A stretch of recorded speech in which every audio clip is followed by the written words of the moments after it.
Welcome to the Lean Solutions Podcast. This is the podcast that adds value to leaders by helping you improve performance using process improvement solutions with bottom line results.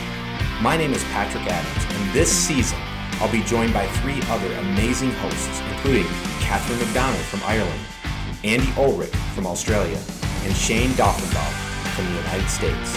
Join us as we bring you guests and experiences of lean practitioners from all over the world. Hello and welcome to this episode of the Lean Solutions Podcast, led by your hosts, Shayne Daughenbaugh and myself, Patrick Adams. How's it going, Shayne? Sir, thank you very much. Yeah, absolutely. Hey, Shayne, so today's episode, the topic is Lean Sucks if you're not doing it right. So I'm excited to have this conversation. But you actually did a word on the feed, right? You went out to LinkedIn, you solicited some thoughts or ideas from our some of our followers. And so I just wanted to kind of hear how that went. How'd it go? It was good. It was good. I have some great things. Some of them are pretty obvious. Some of them may not be. Let me just read you some of the things. And I'm just going to read some of the highlights. There are some great points out there, but lean sucks when it's only cost-cutting exercises focused on lowering expenses. And then I love this. Lean is not an acronym that stands for less employees are needed. So that was, it's all right. Nice. Lean sucks without understanding the underlying philosophy or theory. And I'm hoping we're going to be able to touch on some of these, as we're going in. Lean sucks when the organizations misuse it as a weapon to overburden their workforce under the guise of efficiency. Totally get that one. Like that one, that one's good. When lean sucks when it's not followed with action, or when it's deployed as more of a hobby or a shiny new thing, instead of having an established network of champions and a clear owner of the process. Lean sucks where there is not enough people to reinforce the methods. Another one, getting more people involved. And then I'll end it here with this one. Lean sucks when leaders come up with any new technique without ensuring that the entire workforce on the floor is on board with this new way of working. Some those are some good ones. Love it. Good stuff. Well, so today we're going to talk a little bit more in depth about this topic of lean sucks when it's not done right. Obviously, most of us that are listening here and us here on the call, we know that lean is a transformative approach. However, there is many organizations and many people in organizations that have a bad taste in their mouth. When implementation goes awry, lean isn't always looked at as being positive, and there's very specific reasons around that, which some of them you just mentioned. So I'm excited to kind of dig into this a little bit with our guest, Maria Makrygianni. And so I want to kind of hand it back over to you, Shayne, and let you introduce Maria and talk a little bit about her background. And then I'm looking forward to diving into this subject with her. It's an impressive background. Maria is a seasoned process improvement expert with 22 years of experience as Airforce Officer in aviation maintenance. She specializes in enhanced operational performance and profitability across various EU industries. Her expertise include designing and leading training programs in Lean Six Sigma and lean management, and her extensive background spans line and heavy maintenance, quality inspection, aircraft maintenance, resource management, and quality audits. As a chief aircraft engineer, she has improved and supervised aircraft maintenance processes, contributing to published scientific journals. And additionally, there's more. Additionally, she holds a BA in Aeronautical Engineering, a Master's in Science in Advanced Industrial and Manufacturing Systems, focusing on reliability analysis and TQM for jet fighter maintenance operations. She's also a certified systemic analyst. That's a mouthful, Maria. We are very excited to have you here joining us this day. So thank you so much for coming on. Good evening. Good evening, Shayne. Good evening, Patrick from Europe. It's my pleasure to be here with you today. You are always inspiring with your podcasts, and I hope that today we also have a very insightful conversation together. Looking forward to it. Yeah, I think we will. Yeah. So let's jump off here with this question. This is it's interesting because you're coming from a military working environment, and that's a little bit different and unusual from the working place that we're Patrick and I are coming from, but also from those who typically listen to the podcast. Can you please tell us some of the basic characteristics of your working environment that would stand out if applied to civilian companies? Like what could also be useful from your experience? Of course. I'm very proud of being a military officer in the Air Force for about 22 years now. This working place is a great school for me because I have been taught and fully assimilated core values that help me a lot in everything else I do in my life. When you hear about military, your first thoughts go to discipline. So from my 80s, when I started to study at the Air Force Academy, the first value that I learned was, of course, discipline. Military personnel are trained to adhere to strict standards of discipline and professionalism. This mindset emphasizes punctuality, attention to detail, and adherence to procedures, all of which can contribute to a culture of reliability and excellence in civilian organizations also. Another thing that I have been taught is leadership. Military leaders are taught to lead by example, inspire confidence, and make tough decisions under pressure.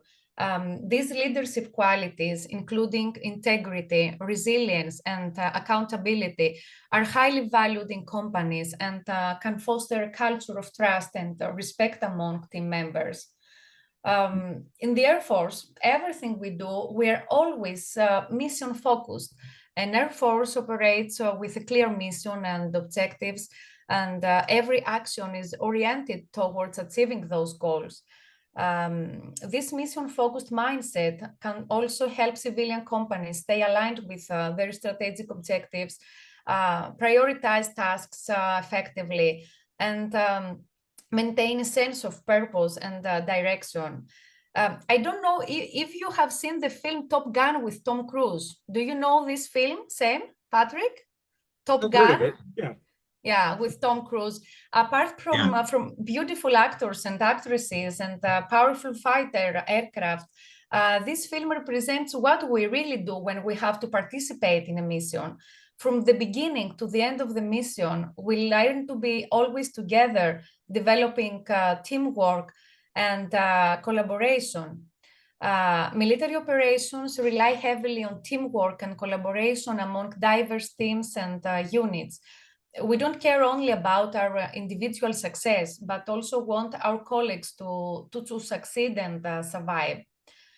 Civilians can benefit from adopting a similar collaborative approach, breaking down silos and fostering cross-functional teamwork to achieve common goals and solve complex problems. We're taught to be adaptable and resilient. Military personnel are trained to adapt quickly to changing circumstances and overcome adversity.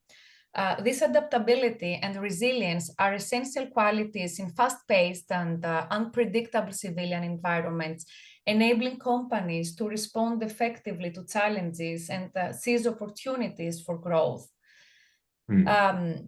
We give also attention to detail. Military training emphasizes the importance of attention to detail in planning, execution, and evaluation of tasks. This meticulous approach can help organizations improve quality, reduce errors, and enhance customer satisfaction by ensuring that every aspect of their products or services meets high standards of excellence. We mitigate in real life the risk, developing contingency plans and mitigating threats to achieve mission success. Civilians can benefit from applying similar risk management principles to their business operations, identifying potential risks and implementing measures to minimize their impact on performance and profitability. And to end with, because I speak so much, we have developed training and continuous improvement spirit. The military invests heavily in training and development to ensure that personnel are prepared to handle a wide range of tasks and challenges. Similarly, companies can enhance employee skills and capabilities through ongoing training programs, mentorship, and opportunities for professional growth. And of course, all the above are done under extremely increased time pressure, but always keeping in mind our major priority to keep safety and quality at high levels. And this, of course, is a challenge for us, and it's not always easy. Yeah, yeah. Everything that you said was just resonating with me, because obviously, you know that I spent 8 years in the military here in the US. And so everything that you just talked about, you know, I experienced in the military, and you know, a lot of it when I was in the Marine Corps wasn't necessarily called lean or process improvement, but you talked about a lot of the enablers to a good culture of continuous improvement, which are learned in the military, you know, discipline being one of them. It just made me think about, as you're talking through, how some of those things can translate, you know, from the military to the civilian world. It's not easy, right? It's easy to talk about and say, oh yeah, just, you know, here's what we do in the military, just do that there and it'll work. And it's not always that case, for the reason that you said, just talking about discipline specifically. If, you know, in a civilian company, they may not have the same level of discipline that, you know, you have in the military. And that's why I always love when I get to companies where they have, you know, a few military members who have been, who are in the leadership team or you know, embedded there somewhere, because you do start to see some of that come out. But I guess my question for you is, how do civilian companies achieve or adopt some of those similar tendencies that are taught in the military? Like, how do we turn that into tangible actions that a civilian company could do and adopt into their organization so that they can have some of those similar results that you're having in the Air Force? It's a good question, Patrick. It's not easy. I know that it's not easy to be disciplined, no. But when you are mission focused, it's another thing that I believe that lacks from companies is mission focusing.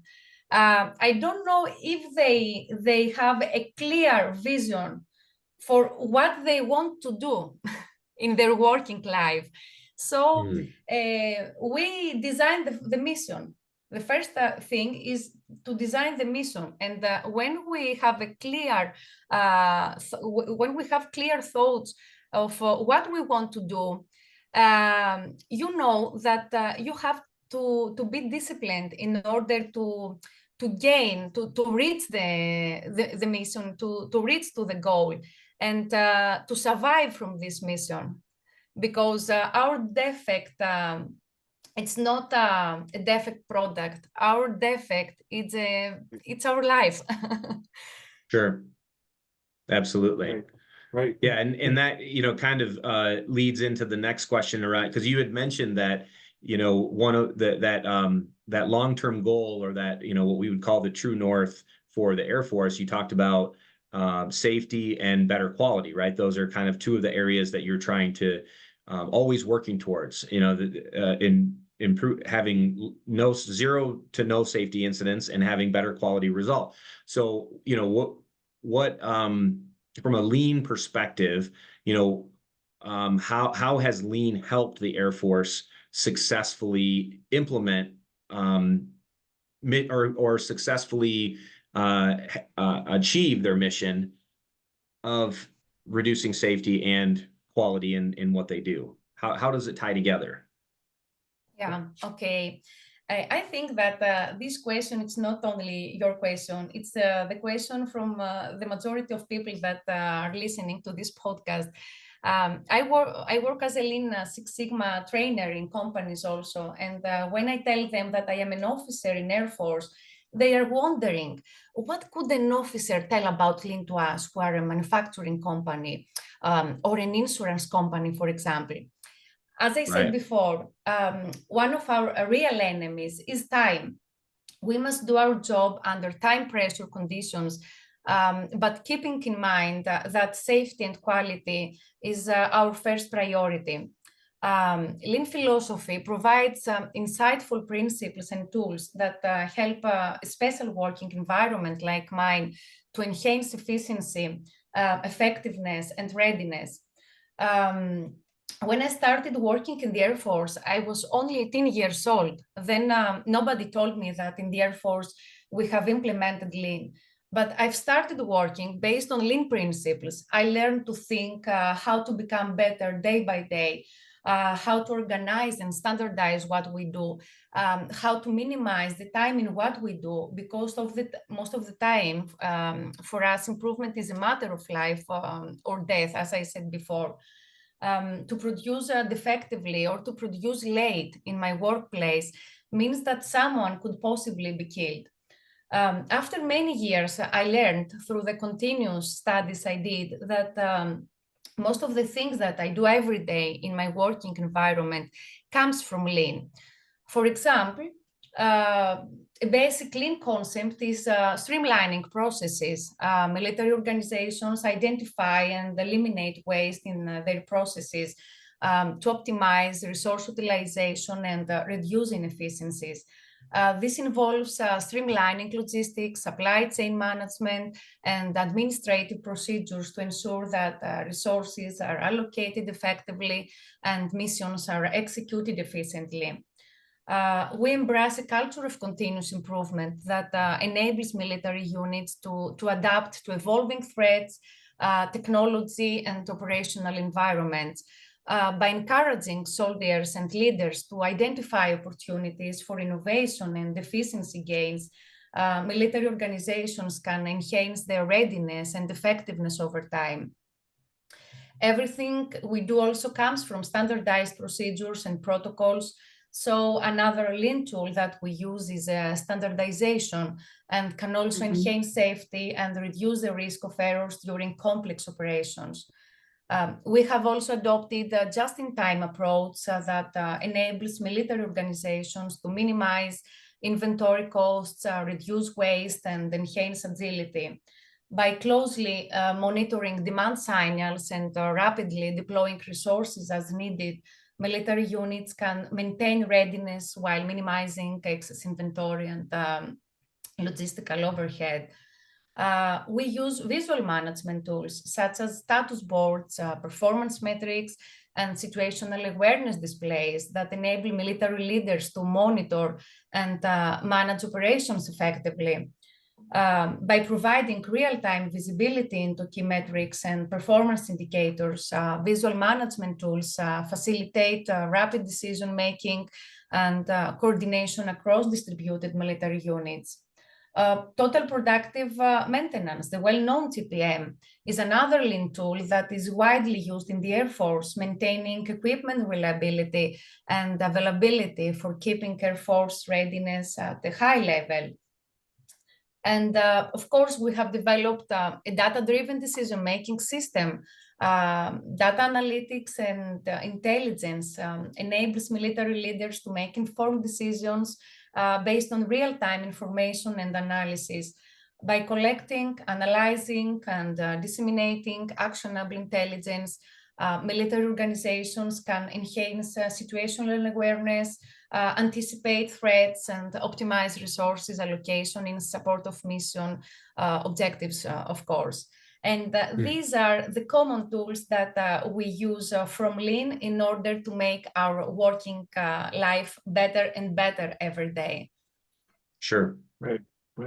I love how you started with, hey, when I started this 18 years ago, no one called this Lean, but everything you just mentioned, you know, if I were to pull some of these books off behind me from my shelf, I would find those exact things. You just haven't, the way you were able to just say, hey, you know, let's look at this, you know, what's the principle behind this? The principle is standardization. This is how we do it. You know, this is the Lean principle of it. You're able to just make those connections from the real world, you know, into that, the philosophy of Lean. You also mentioned that you're a lean trainer for civilian companies. And as we were talking here before we started recording about the opportunity you have to, how do you say it, lay your stone on the path that people have toward lean, where you can see different ways that lean principles are adopted by the companies. From your experience, why do companies fail to take advantage of the benefits offered by adopting these philosophies and the things all those great things you just mentioned? Yeah, okay, Shayne. I have been invited by companies to train them on lean philosophy. And they tell me that they have started implementing lean, but they find this journey a little bit difficult. And of course, there are several reasons why companies might fail to fully embrace and take advantage of the benefits offered by adopting the lean philosophy. As a military officer, I will start with lack of discipline, of course. What we say before with Patrick also. Companies have goals or habits they want to achieve, but lack that discipline needed to stick with it. And that leads to more failure because they are forming a mindset that they don't have the necessary discipline. People also resist change. Implementing lean principles often requires significant changes to existing processes, workflows, and organizational culture. Lean requires abandoning the old way of thinking. You have to think differently. Some employees and managers may resist these changes due to fear of the unknown, unwillingness to let go of familiar ways of working, or concerns about leaving their safety zone. Most of the time, people want to change, but without leaving behind anything they have been doing so far. And this is not possible. Change entails, above all, the abandonment of old and familiar habits, and that scares them a lot. Sometimes, do you want to add something, Patrick, to this? Do you agree with this? I was just going to say, to the resistance of change? Yeah, I was just going to say the definition of insanity is doing the same thing over and over again, expecting a different result, right? That's complete insanity. And that's exactly what you just described and what Shayne and I see in many organizations that we go into, where the people are wanting a different result. They want to develop a culture of continuous improvement, but they're not willing to change their behaviors or their actions. They want to have the same behaviors, the same actions, but expect a different result. Exactly. It's complete insanity, right? Exactly. They want to have better products and they want to have better processes without changing. And it's not feasible. Of course. Absolutely. Yeah. Another problem is lack of leadership commitment. Lean transformations are accompanied with strong leadership dedication and support at all levels of the organization. If leadership is not fully aligned with the lean philosophy or fails to provide the necessary resources and guidance, implementation efforts are likely to fail. I have seen companies that face difficulties in training and education. Successfully implementing lean principles demand the correct training and education for employees at all levels. Sometimes companies don't have the time to train the employees. And I will come again to the previous discussion that we had with Patrick. They want to change their processes. They want to go to the lean transformation, but they don't have time to train the employees. And it's disappointing also. If employees misunderstand the concepts and methodologies behind lean, they may have unwittingly difficulty to effectively implementing lean in their day-to-day work. Sometimes companies rush to see short-term results from lean implementation. Lean transformations often involve upfront investment of time and resources with the expectation of long-term gains, which may not align with the short-term focus of some organizations.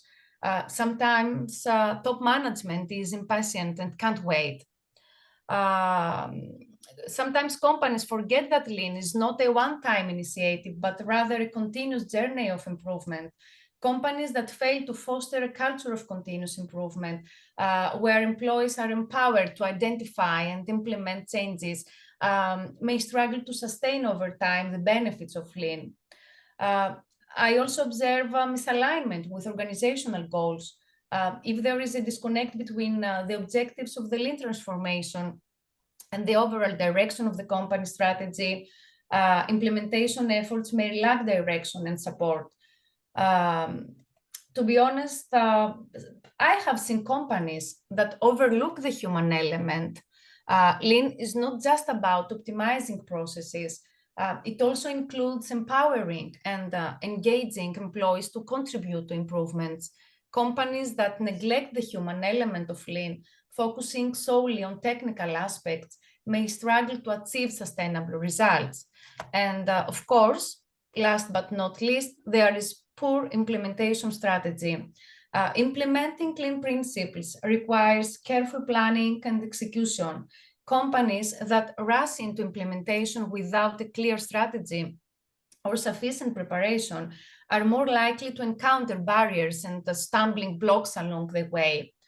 And these are common reasons that I have seen in companies that face difficulties in lean transformation.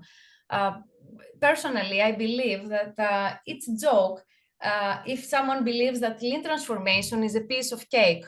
While lean methodology can deliver significant benefits when applied effectively, it's essential to acknowledge that it's not a one-size-fits-all solution and may not always produce desired results if implemented incorrectly or incompletely. And I think, Patrick, you describe it perfectly in your book. There is fake and true lean, and you have to choose which direction you want to follow and the leader who will lead you to the correct direction. Isn't it right, Patrick? That is correct. Yes, absolutely. And that's where, as we circle back around to the topic, we talk about lean sucks. Well, yeah, at Company Continuous Appearance, which is where I experienced the fake lean, lean sucked there. And people would say that regularly, like, oh no, here we go again, another flavor of the month, another, whatever, and I know our listeners are probably shaking their head in agreement with me because maybe they've experienced it or in some way they've either been there or they've heard about it. So just thinking through that a little bit and all the things that you've talked about, Maria, around what you've experienced in the Air Force and how you've been able to make those connections to the civilian world and companies in the civilian world. You've been able to experience and be involved in companies that have a true culture of continuous improvement, companies that implement lean philosophy in the right way, and the result of that, companies or organizations, military, that are doing it in the right way, that the result of that is an improved process. They have better quality, better safety, right? All the things that we've talked about. So just thinking about the other side, like you said, the fake lean companies or the companies that are not doing it properly, what would you say are some of the most common problems that you've experienced that could arise with the people that makes them say lean sucks, right? Yeah. When it was applied, because of how it was applied. What are some of those problems that you see?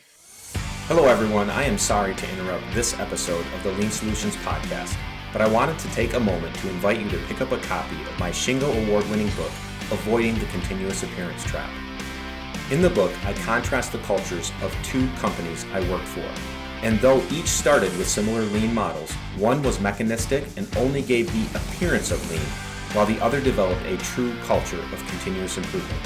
The contrast provides a vivid example of the difference between fake lean and true lean. You can find the book on Amazon. Simply search my name or the title of the book. You aren't a reader? No worries. The audiobook is also available on Audible. Now, back to the show.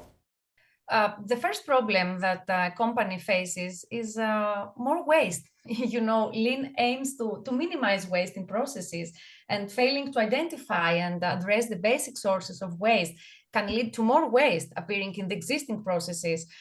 Imagine implementing lean tools for minimizing waste, and after the implementation, you realize that waste is more. If nothing else, it's disappointing. Another problem is lack of continuous improvement. Continuous improvement is a core tenet of lean methodology. If you're not fostering a culture of continuous improvement, you may miss opportunities to streamline processes, to enhance quality and boost productivity over time. Furthermore, lean is a customer-oriented philosophy, encouraging organizations to prioritize customer value and satisfaction. If you fail to be aligned with customer needs and preferences, you risk delivering products or services that fail to meet expectations, leading to reduced customer loyalty and market competitiveness. In simple words, your customers will always be disappointed and complain about what they accept from you. And in Greece, we say that the customer is always right, and this is correct. Failure to listen to customers' needs means failure to remain competitive in the market. Lean also encourages the use of key performance indicators to track progress and identify areas for improvement. If you're not correctly measuring performance metrics or not using them to guide decision-making, then you are driven to inconsistent results and you use your resources in inefficient initiatives. And in this way, instead of minimizing costs, you increase it. Moreover, although Lean promotes cross-functional collaboration and breaks down silos between departments, an inconsistent implementation of Lean philosophy can create the opposite. Teams operate in isolation or focus solely on departmental goals, creating conflict between competitive departments, and this leads to a culture of blame. Lean philosophy is not a theory to highlight the best or blame the worst, but to identify our weaknesses and become better through continuous improvement. All the above are disappointed, of course, and when companies face these difficulties, most of the time they abandon the effort for continuous improvement. Oh, it was good. You mentioned a lot of things there, about what happens when it's not applied properly, waste, maybe even more waste, because now the training that you just gave and spent all that time is a waste because it's not implemented. You mentioned, Exactly. a lack of continuous, the idea of continuous improvement, like, hey, it's just a one-time deal. We'll bring in Maria, she's going to train us all up, and then we'll be good to go from here on out. That customer orientation and focusing on what does the customer want. And then one of the last ones that really caught my attention here that I wrote down is the culture of blame. I have seen that so many times, just a common problem that arises with Lean, it doesn't even have to be Lean, but I do appreciate how you ended all of that with how Lean it's not about pitting the best against the worst. Lean is about finding out where our deficiencies are, or another way to say it, where are the wastes and how can we continue to improve? How can we continue to get better? And I love that idea. Thank you so much for sharing that. As we wrap up, I got one more question here for you that, so we talked about what happens when Lean is not applied properly. But what would your advice be to companies that are applying Lean, but maybe they're not applying it right? Maybe they're like, hey, we're going to do this Lean thing. We don't know much about it. We're just going to give it a try. But, it doesn't have like the discipline or some of the other things. So what would your advice be to that company, or possibly even companies that, maybe now that they're listening to this podcast going, well, man, there's a lot of pitfalls to Lean. I don't know that we want to do this. Maybe this might be too much work, because you just mentioned a whole list of things. So, let's end on this positive note. Lean does suck when not done right, but you know what? Lean can do some amazing things for people's lives, for customers, for businesses. So what would you, I'm sorry, I just keep rambling. What would you advise a company who might be trying to implement Lean, but maybe not doing it correctly, according to some of the things that we've heard today? Maybe some things came up to their mind. Oh yeah, I should not do that. Or companies that are wanting to know, hey, is this Lean thing for me? Okay. When I start a collaboration with a company, the first thing that I tell them is that if we want to compare Lean philosophy as a cloth, It is a cloth that is designed and tailored to fit its person. Each company must identify its own needs and particularities, set its own goals, and thus make its own plan for the implementation of the Lean philosophy. A tactic that worked in another company does not necessarily work in ours. Lean is not a one-size-fits-all solution, as I said before. It requires tailored approaches based on each organizational context. Of course, implementing Lean effectively involves understanding processes, identifying waste, and redesigning workflows. But I would tell them, not be afraid of resistance to change from people. It is expected and easy to manage. The problem comes when people don't resist to change. As time goes by, this resistance will be less and less. Companies should be able to quit things that don't work. You have to observe everything you do every day. And if you see anything that doesn't work anymore, don't be afraid to change it. Don't focus only on immediate results. Lean is a long-term transformation. You have to keep in mind that you make small steps every day, and after a long time, you reach the transformation you want to see. Be disciplined and goal-oriented, and don't let external factors such as market shifts, technological advancements, or regulatory changes disrupt your Lean initiatives. But you have to remain flexible and to adapt your Lean strategies to evolving circumstances. You must sustain momentum so that employees don't revert to old habits. I know that it's not easy, but you have to find ways to maintain engagement through regular communication, recognition of achievements, and ongoing training to prevent regression. You have to break the siloed thinking and departmental focus, encouraging cross-functional collaboration. You have to bring people together and to start thinking procedural and not departmental. You have to see on the processes and not on the department. Practice the philosophy of continuous improvement. Get a little bit better every single day. And as Sigio Cinco well said, Lean is a way of thinking, not a list of things to do. So the first thing we have to do is to start thinking differently. Yeah, that's a LinkedIn it. post right there. I'm using that quote, a way of thinking, not a list of things. That's to a do. good one. I'm gonna put that. I'm gonna post that on my LinkedIn. Yeah. I especially, Maria, I especially loved your example of the one size doesn't fit all, and you know, the textile example of like the outfit doesn't necessarily. It just made me think about, like, you know, some people wear a size 29-inch waist jeans.